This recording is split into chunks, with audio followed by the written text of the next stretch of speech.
যত রকম মহামানব এবং মহামানবী আছে তাদের ছবি দেবেন। এই পৃথিবীতে যে আসে সে যেন একজন মহান পুরুষ কিংবা একজন মহান নারী হয়। বুঝতে পেরেছো?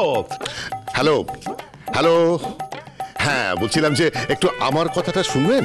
আমি না, আপনার কথা আমার শুনে কোনো ও আপনি এই গণেশ বাবু, আমি সরি। হ্যাঁ বলুন।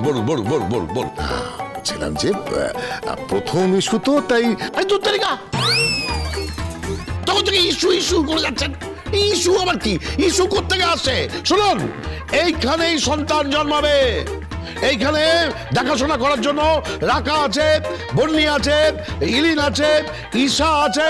এই কি গো তোমরা পারবে না? তোমরা পারবে না? হ্যাঁ দাদা, কেন পারবো না? নিশ্চয়ই পারবো।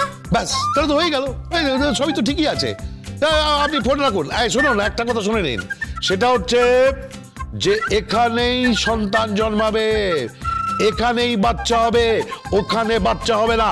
আর আমি অর্ডার দিয়ে দিয়েছি, অর্ডার বলছি 2 তারিখ আমি নার্সিংহোম, কলকাতার সেরা নার্সিংহোম আমি বুক করে ফেলেছি। আর কালকে না ইউএসজি হবে। আমি কি কিছু বলার সুযোগ পাবো? হ্যাঁ বল, তোর কি? না তুই কোনো কথা বলবি না। তুই কি বলবি না আজকাল? তোর আবার বলা কওয়ার কি আছে? তুই বাপ হতে যাচ্ছিস, চুপ করে ওইখানে বসে থাক। আর তোর সন্তানের ব্যাপারটা, বাকি ব্যাপারটা এই তোমার সন্তানের এই দাদুই সামলে নেবে। রাখছি। হ্যালো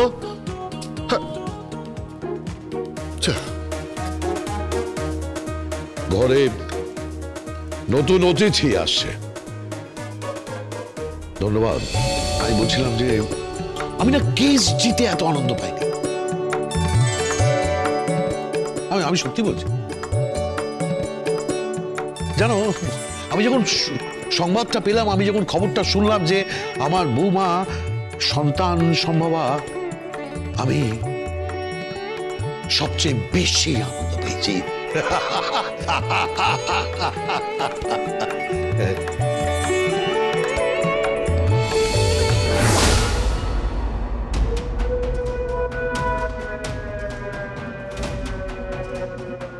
বাড়িতে আনন্দময় পরিবেশ।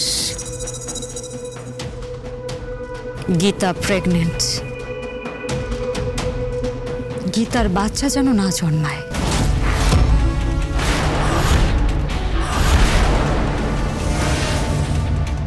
তাতে আমাদের লাভ তো আছে। অঙ্কের ফর্মুলা শুনেছেন তো? হ্যাঁ, শুনবো না কেন? একটা ফর্মুলার মতো পুরো ব্যাপারটাকে সাজিয়ে ফেলুন। আর আমি গীতাকে যতদূর জানি, এই কেসটা লড়তে গীতা কোর্টে যাবেই। কি বলছেন আপনি? হ্যাঁ, ও কেস ছাড়বে না যতদিন না ওই পুলিশি পরিচারিকার মিনু হত্যাকাণ্ড মামলার অপরাধীকে শাস্তি দিতে পারছে, ততদিন ও শান্তি পাবে না শান্তি। গীতা LLB সোম থেকে রবি প্রতিদিন সন্ধ্যে 6:30 স্টার জলসায় ও জিও হটস্টারে।